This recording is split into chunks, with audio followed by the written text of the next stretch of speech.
Hello everyone! So this week starts the launch of my newest book, The Alabaster Jar, and in honor of this launch week, I just wanted to share some quick facts about this book.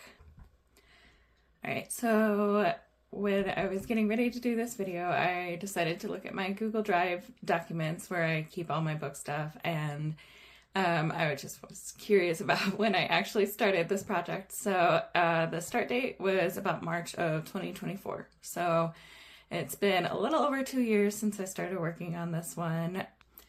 So some other quick facts. I was looking, it looks like it landed at about 36 chapters. So that's about average for my books. It's about 300 pages. So it's not a very long read, honestly, and I've been told my books are so exciting that people just can't put them down anyway, so they read through them pretty quickly.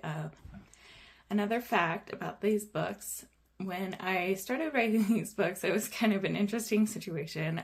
We had been doing a Bible study at my church through Exodus, and it was just really impacting. And I remember reading about like the Ark of the Covenant and how God commanded them to put in Aaron's staff and a piece of manna and different things in the Ten Commandments.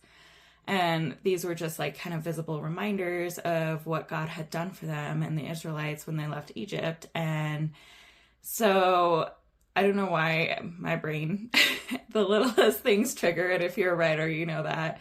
Whether you write songs or music or books or whatever you write, poems, sometimes inspiration just hits and it just takes the littlest snippet of something to trigger something and get you going on an idea. So the idea triggered from that, and I just thought, I wonder what it would look like to have a secret group that's been formed to protect God's artifacts that reflect who he is and kind of prove his existence throughout history.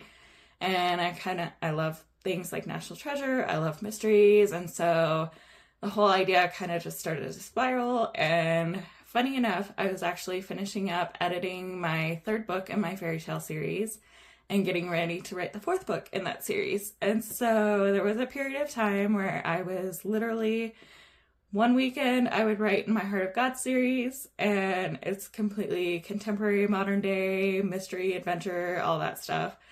And my fairy tale series is like a completely opposite genre. So I would be writing in my Heart of God series one weekend, and then I would be writing in my fairy tale series the next weekend, and I would switch off editing. And so like just switching my brain to kind of like completely different genres and types of books and characters and storylines was kind of like an acrobatic circus in my head. But that's how this series came about, and it's just crazy to see how God has taken these books over the years and given me these stories to write, and I'm just so blessed to be used by him to write these.